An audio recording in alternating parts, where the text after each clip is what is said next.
तो आइए शुरू करते हैं। सभी बच्चों का स्वागत है।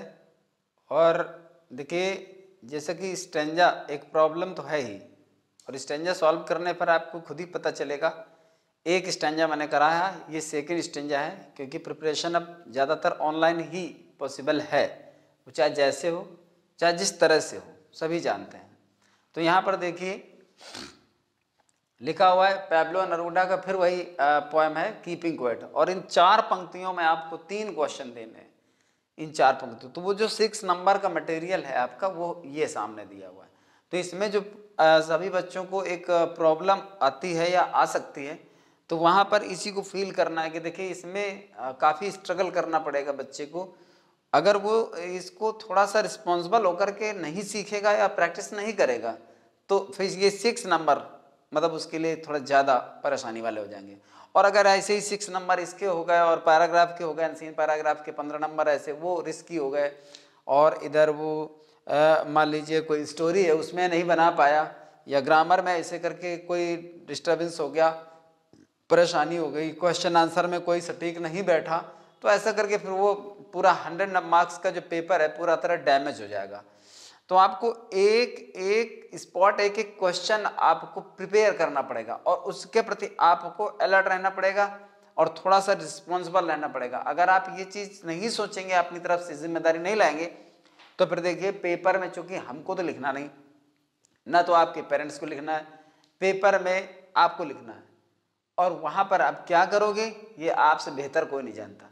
कितना कमज़ोर पेपर हो जाएगा जब नहीं पढ़ोगे, और अगर पढ़ोगे, ध्यान दोगे सारी बातों पर, सारी चीज़ों पर, तो कितना स्ट्रांगली आप उसको डील कर पाओगे ये भी तुम जानते हो। तो यहाँ पर देखिए फालतू का टाइम जा रहा है, अब स्टार्ट करते हैं।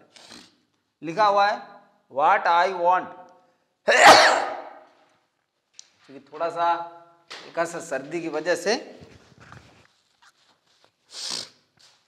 What I want should not be confused. यहाँ पर कह रहा है कभी कि व्हाट आई वॉन्ट, जो मैं चाहता हूं, वो क्या चाहता था? वो चाहता था keeping quiet and still for a moment, कुछ पल के लिए शांत और चुप रहना चाहता था। वो यही चाहता था कि सब लोग, मैं 12 तक काउंट करूंगा और सब लोग शांत हो जाएं। तो 12 तक काउंट करने का उसका रीजन ये था कि जैसे मैंने पिछली बार बताया था कि वो कहीं ना कहीं पर हमारे जीवन से जुड़ा हुआ फैक्ट है, जीवन से जुड़ा हुआ डिजिट है, चाहे वो 12 महीने हो, चाहे वो 12 घंटे हो, चाहे जिस तरह से हो।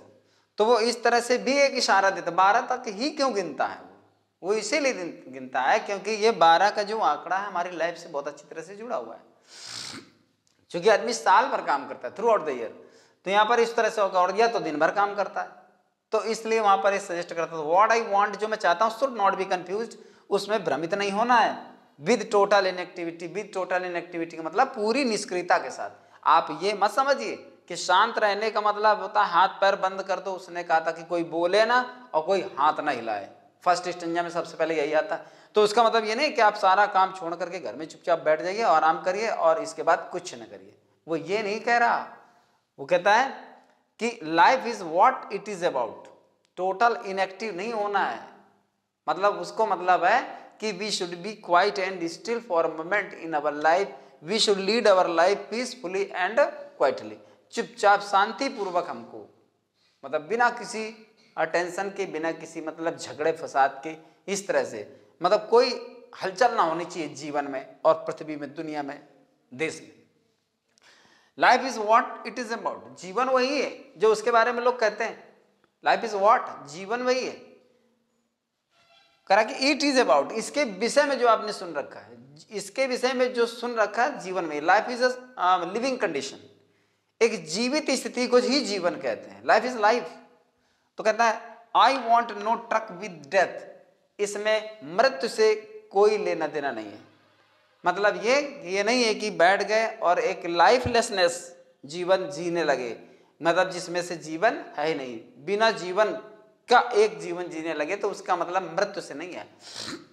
तो यहाँ आप ये मत समझिए कि टोटल इनएक्टिव होने का मतलब है कि हमको पॉइंट ये सजेस्ट करता है कि आपको काम ही नहीं करना है, बिल्कुल सारा काम धंधा छोड़ देना है। दूसरा, लाइफ को लाइफ की तरह जीना है, ये नहीं कि वो एक मृत्यु की तरह जीना हो, अर्थात मृत्यु में तो जीना होता ही नहीं है ना। तो वहां पर यह है कि मृत्यु भाई जब कोई कुछ करेगा नहीं तो पूरी तरह से इनएक्टिव हो जाएगा, इनएक्टिव। आइडलनेस आ जाएगा, आइडलनेस मतलब आलस्य में क्या होता है, बोर्डम होती है, उबासी, उबाऊपन आता है जीवन में, तो वो एक तरह से मृत्यु की ओर ले जाता है पूरी तरह से। तो वहां ये नहीं सजेस्ट करता है, एक पीस मेंटेन करने के लिए कहता है, मेंटेनिंग पीस के लिए सजेस्ट करता है वो। तो देखिए पहला क्वेश्चन है, what should not be confused with total inactivity. इसका मैं आंसर लिखूंगा, इससे पहले मैं बता देता हूं कि इसमें मैं ये स्टैंजा भी सॉल्व करूंगा और जो पिछले पेपर की जो स्टोरी थी मैं वो भी सॉल्व करूंगा यहाँ पर। तो आपको जुड़े रहना है, क्योंकि मैं चाहता हूँ ज़्यादा से ज़्यादा आपको चीज़ मिले, क्योंकि एक बार एक दिन में आपको एक स्टैंजा मिला तो क्या मिला। तो मैं सोचता हूँ ये थोड़ा वीडियो लंबा ज़रूर हो जाएगा, लेकिन फिर भी मैं उसको थोड़ा सा रैपिडली कवर करूँगा, लेकिन आप भी पेशेंस रख करके इसको देखेंगे और समझेंगे तो एक स्टैंजा हो जाएगा और स्टोरी भी हो जाएगी। तो आप बराबर इसको वॉच करते रहिए और समझते रहिए, क्योंकि ये चीज़ बहुत ज़रूरी है। अब देखिए हमारे पास लाइनें हैं 4, क्वेश्चन है 3, और कैसे करेंगे, what should not be confused with total inactivity. यहाँ पर ये कह रहा है कि टोटल इनएक्टिविटी को लेकर के किस बात से आपको कंफ्यूज नहीं होना है। तो यहाँ पर हम लिखेंगे, कहता है हियर, आंसर लिख देते हैं यहाँ पे, ये आपका क्वेश्चन है, हियर द पोएट एडवाइजेस, अगर आप पोएट का नाम डाल सकते हो पैब्लो नेरूदा तो थोड़ा इंप्रेशन और बढ़ेगा, अगर मतलब चाहिए, वरना आंसर तो लिख दिया तो इसमें भी पूरे नंबर मिलेंगे। Here the poet advises us not to be inactive and idle, या आप लेजी भी कह सकते हो, या लेजी कह दिया, ठीक है ना। Here the poet advises us not to be inactive and idle but to be quiet and still in our life. मतलब हमको अपने जीवन में शांत और चुपचाप अपना काम करते रहना है। यहाँ पर ये भी लिख सकते हैं कि but to be quiet and still for moment in life, या but to be quiet and still in our work, हमको अपने काम में, इन आवर लाइफ जैसे, तो उसी तरह से आपके अपने काम में हमें शांत रहना है। मतलब we should do our work quietly and silently, हमको अपना काम चुपचाप शांति से करना है, ये सजेस्ट करता है, ठीक है ना।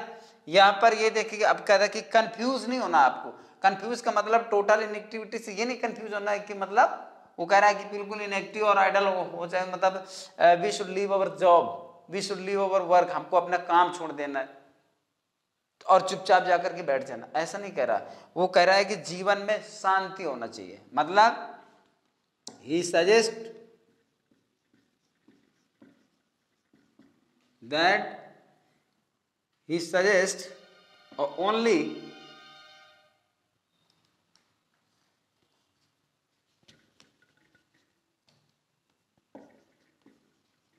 us only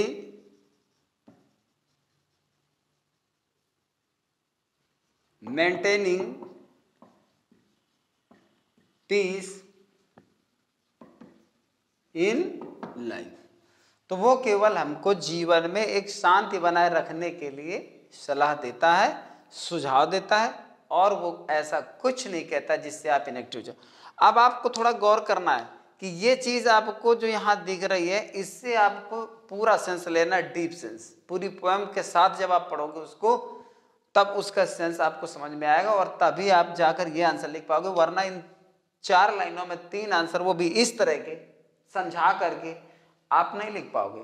तो अब यहां से हर बच्चे को यह समझ लेना है कि जब तक हमें पोएम का कंसेप्ट, साथ ही पोएम का जो एक डीप सेंस है, जो एक एक लाइन का सेंस है, जब तक हमें वो नहीं आएगा तब तक हम इसके आंसर्स, अब ये जब आप समझा करके इस तरह से लिखोगे तभी आपको 2 मार्क्स मिलेंगे, वरना बहुत मुश्किल है पोएम को कवर करना कि अगर पेपर में कुछ आसानी है तो काफ़ी हद तक मुश्किल भी है, और ये चीज़ आपको बहुत अच्छी तरह से ध्यान देना पड़ेगा। अब हम देखते हैं यहाँ पर बी नंबर क्वेश्चन है। बी नंबर आपको क्वेश्चन दिया हुआ है, what is the meaning of the phrase. वो ऐसे ही क्वेश्चन पूछता है, what is the meaning of the phrase, meaning of the phrase, फिर है I want no truck with death, I want no truck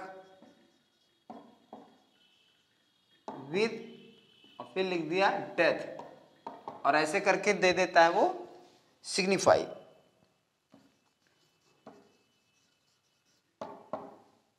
ये क्वेश्चन दिया हुआ है, ठीक है। तो यहां पर मैंने पूरा क्वेश्चन उतार दिया, हालांकि आपको इसमें ज्यादा फोकस करना है।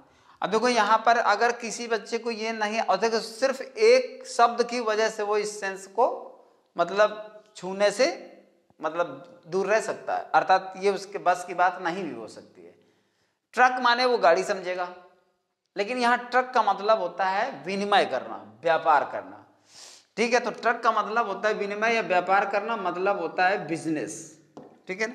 I want no business with death, ठीक है ना। I want no business with death का मतलब होता है यहां पर मैं मृत्यु से कोई मतलब या व्यापार नहीं चाहता।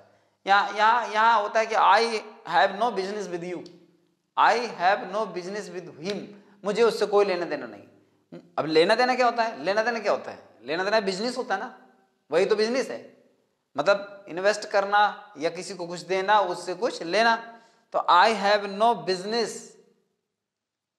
आई हैव नथिंग टू डू, ये नथिंग टू डू करके भी आता है उसमें कि हमें इसके साथ कुछ नहीं करना, मतलब कोई मतलब नहीं है।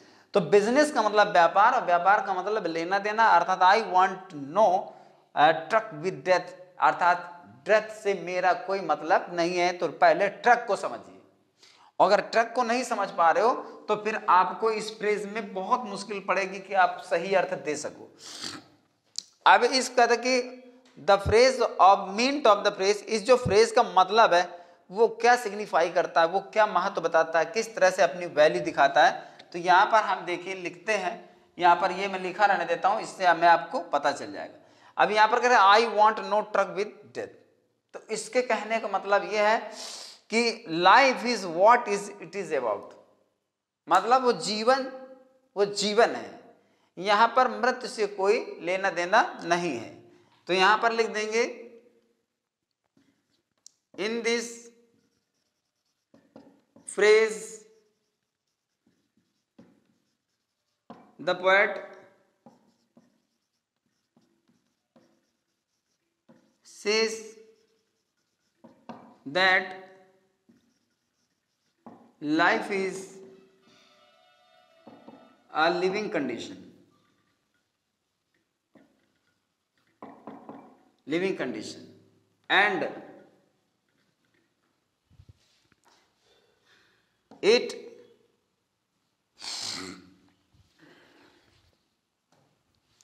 and it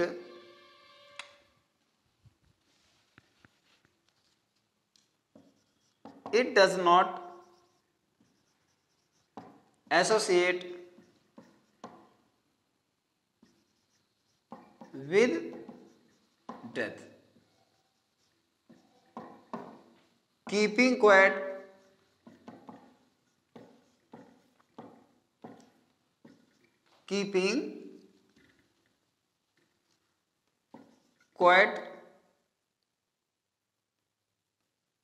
is not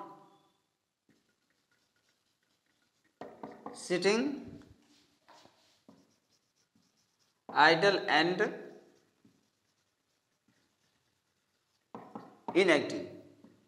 So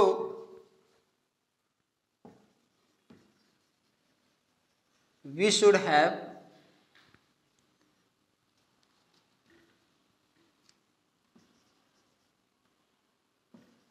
silence and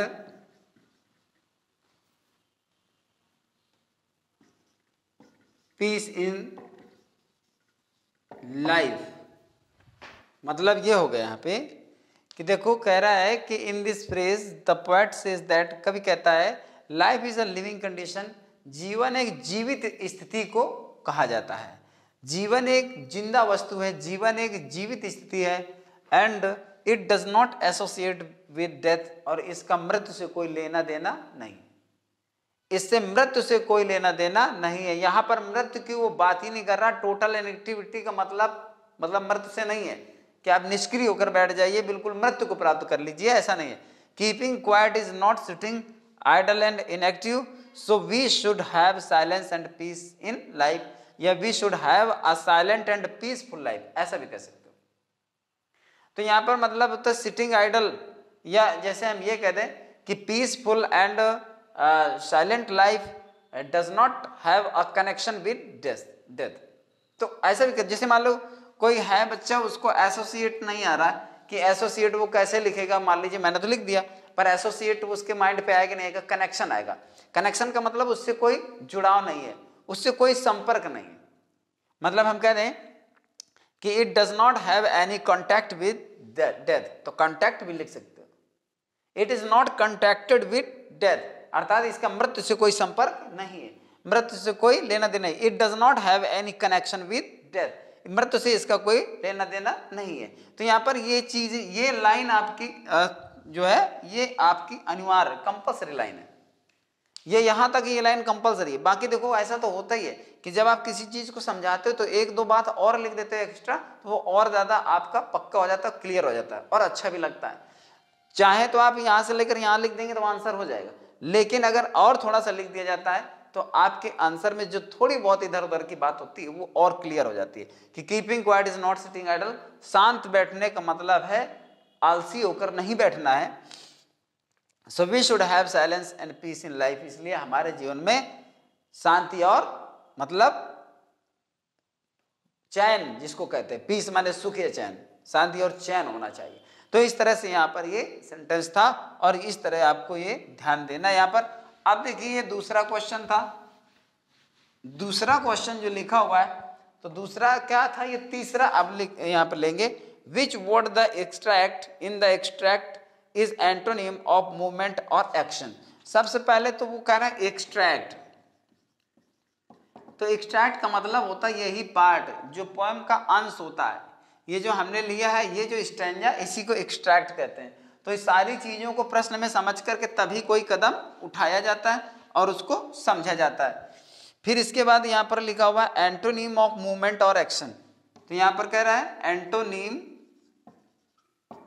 of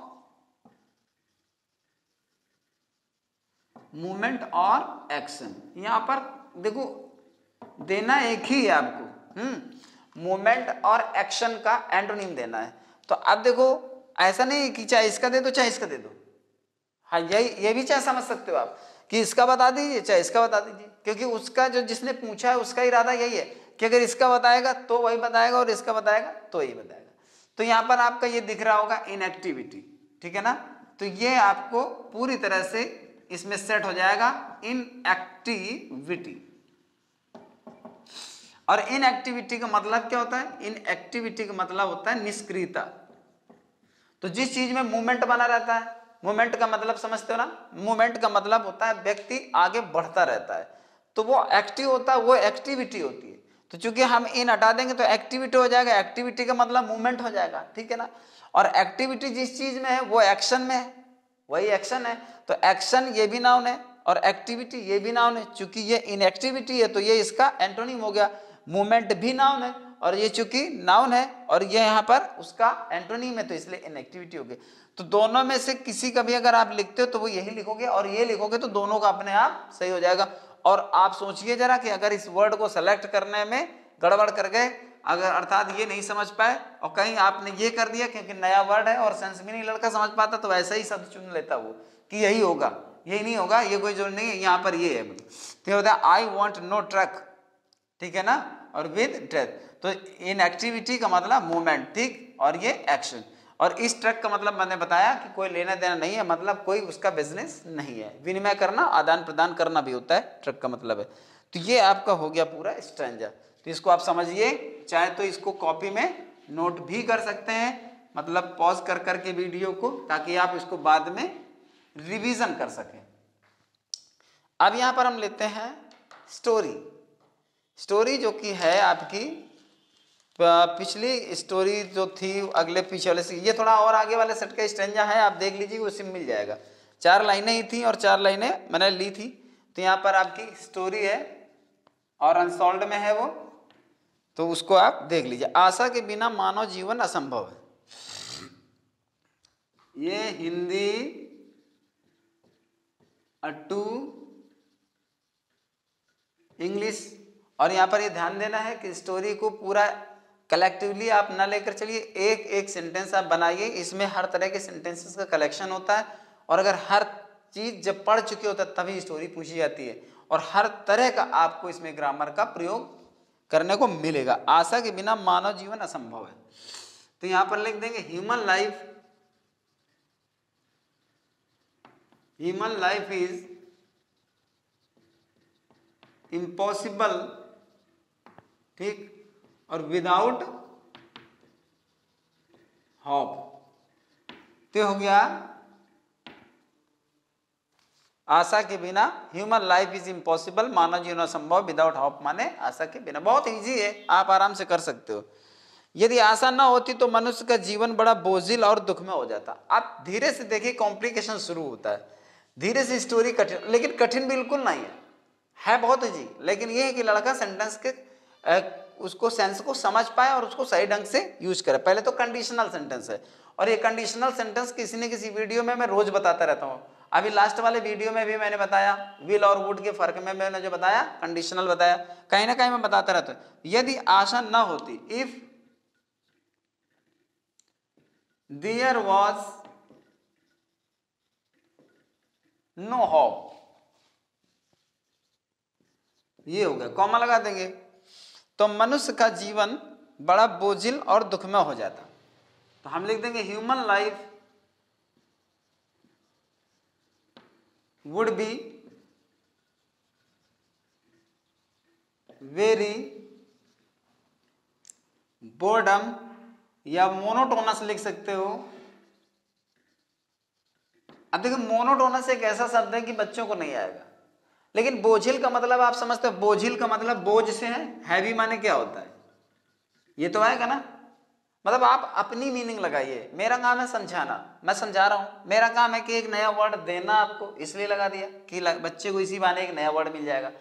फिर भी अगर ये कि नहीं अरे सर मोनोटोनस आपने लगा दिया, हमको तो आएगा नहीं, तो उसके लिए ऑप्शन है ना, मोनोटोनस हैवी लगा सकते हो, ठीक है ना। और जैसे बोर्डम लगा सकते हो, बोर्डम माने बोझ, बर्डनसम लगा सकते हो, बर्डन माने बोझ होता है, तो बर्डन लगा तो वेरी, तो बर्डनसम चूंकि एडजेक्टिव लगाना है, यहाँ बर्डन माने नाउन होता है, तो नाउन नहीं लगाना, मोनोटोनस ये एडजेक्टिव, बर्डनसम लगाइए। तो वेरी मोनोटोनस या वेरी हैवी एंड, ठीक है ना। और क्या हो जाता, दुखमय हो जाता। तो दुखमय को क्या लिखते हो, सॉरोफुल लिख सकते हो, पेनफुल लिख सकते हो, एंड पेनफुल, ये लिख दिया, हो जाता, ठीक है ना, दुखमय हो जाता। यहाँ पे पूर्ण विराम आया इसलिए मैंने फुल स्टॉप लगा दिया। अब देखो थोड़ा समझा दे, इफ देयर वॉज, जैसे कुछ लोग कहेंगे कि सर ऐसे सेंटेंस में तो वर और वुड आता है, हाँ आता है, लेकिन वॉज भी आता है। जब कंडीशनल सेंटेंस आप पढ़ोगे तो उसमें पता चलेगा। मैं किसी दिन बस कंडीशनल सेंटेंस लेने वाला हूं, क्योंकि बच्चों को इसको लेकर के बहुत सारी चीजें समझने में वो रह जाता है। तो मैं सोचता हूँ पहले कंडीशनल एक बार सभी टाइप के मैं बता दूं, और मुझे याद नहीं, मुझे लगता है मैंने बताया है शुड का प्रयोग, वुड का प्रयोग कंडीशनल में किसी वीडियो में बताया है, तो वो मिल जाएगा। देखो मैं ही बता दूंगा कि कौन से वाले बताए, वैसे मैं बता चुका हूं इसको, फिर भी चले आगे। If there was no hope, यदि आशा नहीं होती तो human life would be very monotonous, या मोनोटोनस मान जानते हो, नीरस, नीरस का मतलब वही उबाऊ, बोझिल जिसको कहते हैं। तो हैवी कर सकते हो, वेरी हैवी एंड पेनफुल, ये लिख सकते हो, ठीक है ना। तो यहां पर ये लिख सकते हैं, आपके पास तमाम ऑप्शन होते हैं जो आप कर सकते हैं। फिर लिखा हुआ है विद्यार्थी साल भर बड़ा परिश्रम करते हैं केवल इसी आशा पर। तो विद्यार्थी, द स्टूडेंट्स क्या कर रहे हैं, तो विद्यार्थी साल भर कड़ा परिश्रम करते हैं, तो स्टूडेंट्स वर्क हार्ड, ठीक। और वर्क हार्ड माने कड़ा परिश्रम करना होता है, या वर्क वेरी हार्ड लिख सकते हो। अब द स्टूडेंट्स वर्क हार्ड, और कब, साल भर, तो लिख देंगे through out the year, through out the year. सबके ऑप्शन रहते हैं, यही नहीं कि मैं जो बना रहा हूं वही बनाओ आप, जैसे द स्टूडेंट्स वर्क हार्ड, ठीक है ना, और फिर लिख देंगे आप होल, मतलब ऑल द ईयर लिख दिया, है ना, या होल ईयर कर दिया, पूरे वर्ष में, इन द होल ईयर, पूरे वर्ष में वो करते हैं। तो बस ये है कि थ्रू आउट का यूज थोड़ा अच्छा है, तो यहाँ पर कर दिया the students work hard throughout the year, और फिर आगे लिख दिया केवल इसी आशा में, तो लिख देंगे only in the hope, only in the hope, इस आशा में, किस आशा में, कि वे सफलता का मुंह देखेंगे, तो कि वे सफलता का मुंह देखें, इन द होप ऑफ, ठीक है ना। अब देखो इन the hope of seeing the faces of success, seeing the face of success, लेकिन फेस ऑफ सक्सेस ऐसे नहीं लेते हैं, इसको थोड़ा सा कन्वर्ट कर लेते हैं सेंस में, इन the hope, only in the hope of getting success, getting success, इसको कहते हैं यहाँ पे कॉमन सेंस का यूज करना और एक अच्छे कॉन्सेप्ट का यूज करना। मतलब वाकई में अगर के वो फेस देखेंगे, क्योंकि बच्चा है तो वो तो चेहरा देखेंगे, मुंह देखेंगे तो फेस की लगाएगा, इन द होप दैट, अब ये जैसे लेंगे only in the hope that he will see the face of success, ये भी बना सकते हो, only in the hope that he will see the face of success, ये कुछ गलत नहीं है कॉन्सेप्ट, मतलब सही है, आप ऐसे भी बना सकते हो, कोई परेशानी नहीं है। लेकिन होता ये है कि जैसे आप थोड़ा सा इस तरह का मोड ले लेंगे तो आपको ये माना जाएगा कि आपने स्मार्टली इसको डील किया है। तो इस तरह से ये हो गया कि सफलता का मुंह देखेंगे, अर्थात कि आप इन द, तो देखो मतलब सफलता पाने की उम्मीद में केवल विद्यार्थी गण साल भर कठिन परिश्रम करते हैं, तो यहां पर इसको हमने एक साथ ले लिया।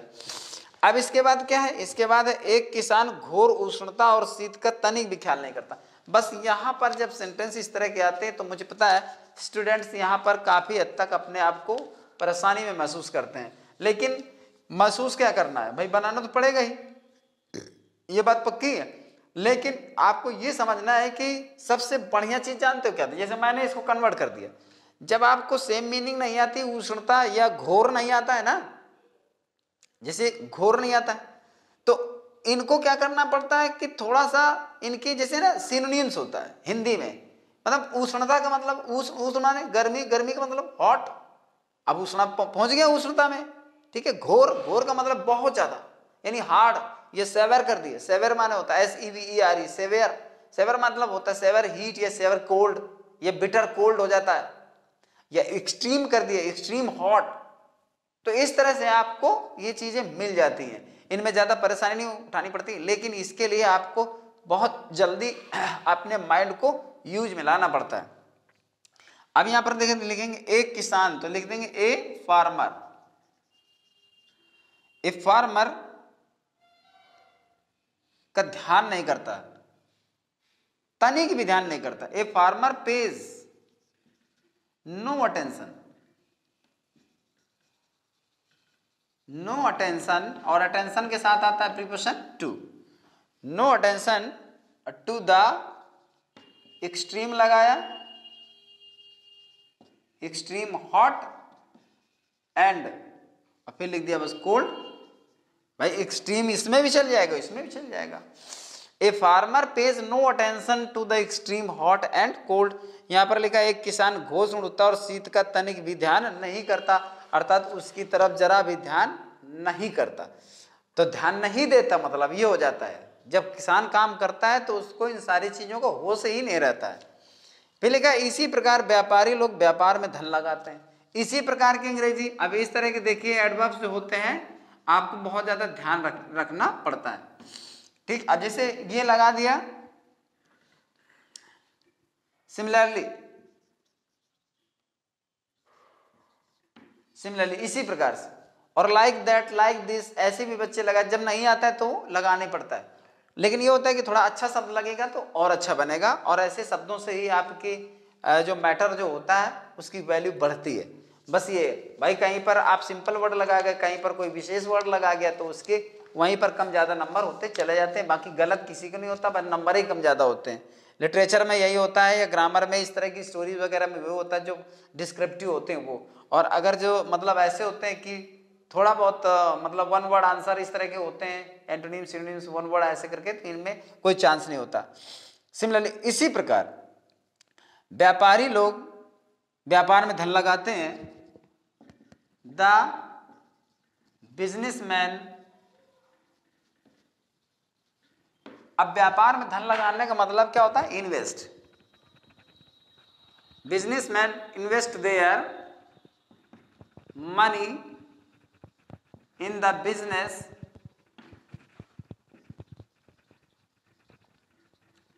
ठीक। अब क्या कहते हैं, केवल इसी आशा का आश्रय लेकर लगाते हैं, केवल इसी आशा का आश्रय लेकर ताकि उनका व्यापार उनके लिए लाभकारी सिद्ध हो।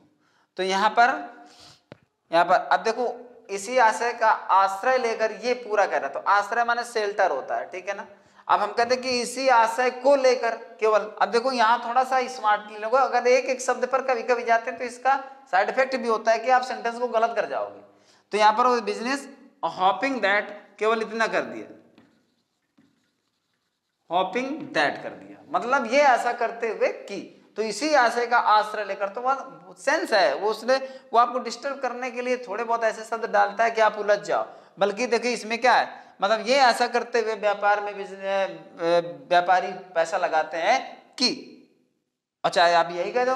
अब देखो जब आप शेल्टर लिखोगे तो हॉपिंग डिस्टर्ब करेगा, हॉपिंग लगाओगे तो शेल्टर डिस्टर्ब करेगा। हॉपिंग द शेल्टर, ये in the hop off the shelter लग सकता है, लेकिन ये है कि उसको बढ़ाने से कोई फायदा नहीं, ठीक है। हॉपिंग दैट क्या, कि उनका व्यापार उनके लिए लाभकारी सिद्ध हो, उनका व्यापार, that their business, their business, और सिद्ध हो, और सिद्ध हो का मतलब सिद्ध होगा ऐसा करके, तो यहां पर कर देंगे देयर बिजनेस, और फिर हो जाएगा विल बी फ्रूटफुल, लाभकारी।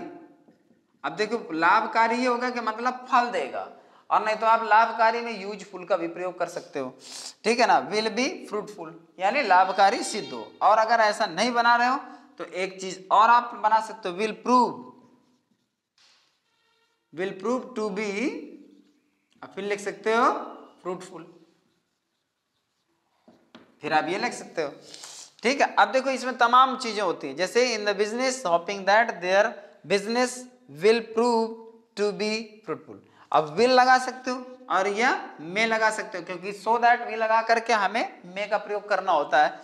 तो मतलब उनका व्यापार लाभकारी सिद्ध हो सकता है, इसी आशा में वो अपना व्यापार में पैसा लगाते हैं। विल लगा सकते हो तो मतलब आगे चलकर उनका ऐसा लाभकारी सिद्ध होगा, ये इस तरह से ये चीज होगा, तो यहां पर इसका प्रयोग कर सकते हो। तो अब आगे है यहां पर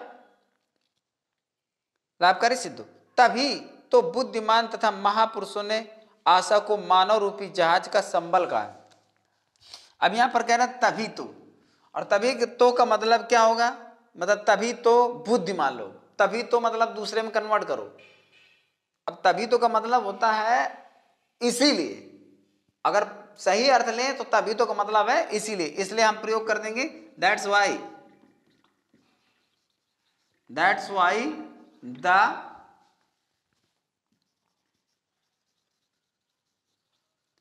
इंटेलिजेंट एंड बुद्धिमान लोग और महापुरुष एंड द ग्रेट मैन,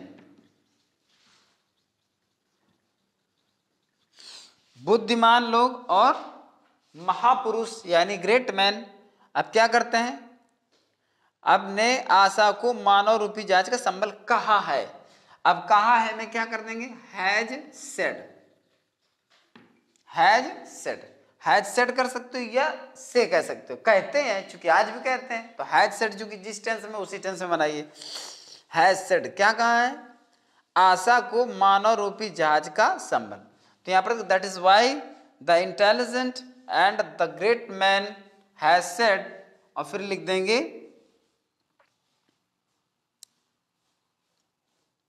मानव रूपी जहाज का संबल। तो यहां पर लिख देंगे has said the hope as the ship of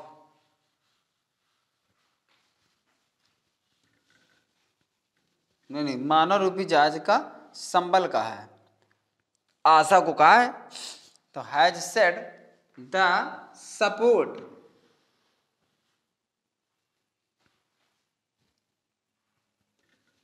यहां पर थोड़ा डिस्टर्ब कर रहा, has said the hop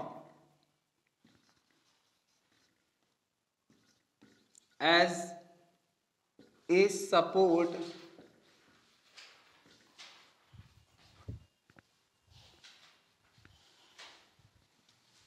off the human ship, मानव रूपी जहाज।